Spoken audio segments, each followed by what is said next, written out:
Hey, I'm Scarlet. I'm HeavenLeigh, and this is our podcast, and I'm going to be telling you about the Sodderchildren. So basically, it was a family. It's 9 kids and the mom and dad, and there was a fire, and it started at 1 a.m. while everybody was asleep. 4 of them got outside of the house. 5 of them didn't. Basically, George and Dad tried to go back in, and there was like a whole bunch of stuff that was going wrong, like everything was out of place, and he never found them. And then the fire department didn't arrive at the scene until 7 hours after the fire had started, which doesn't make any sense because the fire department was 2.5 miles away. And the remains of the 5 children were never found in the ashes, so they were presumed dead. Weird. Yeah. And the cause of the fire was deemed bad wiring, but George had the wire check that fall, and it was deemed safe working order. So it doesn't make any sense. And so George and Jenny, the wife and the husband, they thought that it was a cover-up, and they were trying to investigate what really happened to the children. So a whole bunch of people in that town in West Virginia, they started like thinking maybe George was like involved into some shady business because he's from Italy. And, you know, the stereotype is Pasta? Pasta. The mafia. Yeah, the mafia. So, there's a whole bunch of crazy, weird stuff. Basically, in the fall, this life insurance salesman, he came to the house, and, you know, he was trying to sell his stuff, and it didn't work out. So he got really mad, and he yelled at George, and he said, quote, "Your goddamn house is going up in a smoke, and your children are going to be destroyed. You're going to be paid for the dirty remarks you have been making about Mussolini." End quote. So he pretty much described what happened that day. So I don't know, my guess is that it is him. Yeah. I blame him as well. So George and Jenny never found anything, and this is what cancels out the bad wiring, is that Jenny saw that the lights were on downstairs, and the Sodder family, they saw the lights on while the fire was occurring. So if it was bad wiring, then there wouldn't have been any power, so it doesn't really make any sense. Yeah. And, you know, Jenny, like, she also heard, like, this stuff, like, banging on a roof, and it was rolling. And Sylvia, the youngest, who did make it out alive, she found, like, this object in the yard after the fire, and George was like, "This is a napalm pineapple bomb," which was used in, like, war back then. And Jenny, because of, like, you know, they kept saying that her children were dead, she started testing with animals and, like, burning them, and they all left bones behind. So it didn't make any sense that, like, the bones would have been there if her children did die in the fire, but they were never found. And a whole bunch of people claim that they saw children, like, with people.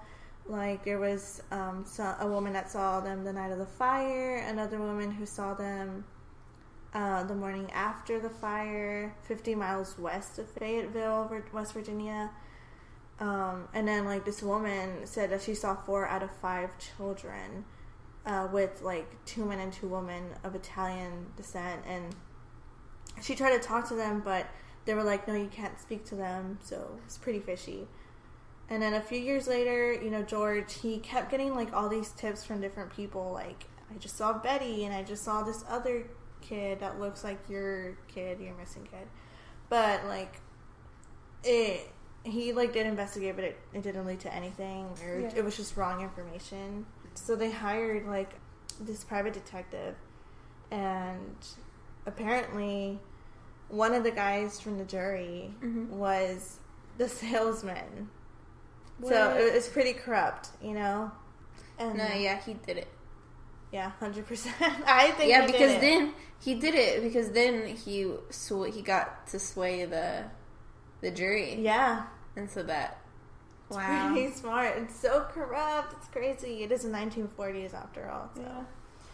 Everything was shady back then. Right.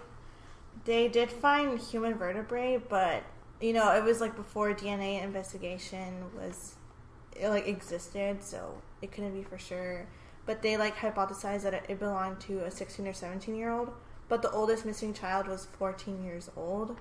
So, I mean, they're not like super, super far off, but I feel like 14 and 16 are completely different size. Yeah. At 14 and 16. I think so too. So. Yeah. I mean, you're almost 18. Yeah. Completely different. But yeah, the bones were given back to George, but we don't know where they are anymore, so we can't test them for a DNA analysis, which sucks because maybe it was theirs. Yeah, we don't know. So after the case was declared closed, George and Jenny, they set a billboard, and it remained there for 40 years. And it had like all these details of like what they looked like and what happened during and after the fire. And like people, they just had different theories, like maybe it was the mafia, or that they moved to Italy, or they were sold to an orphanage.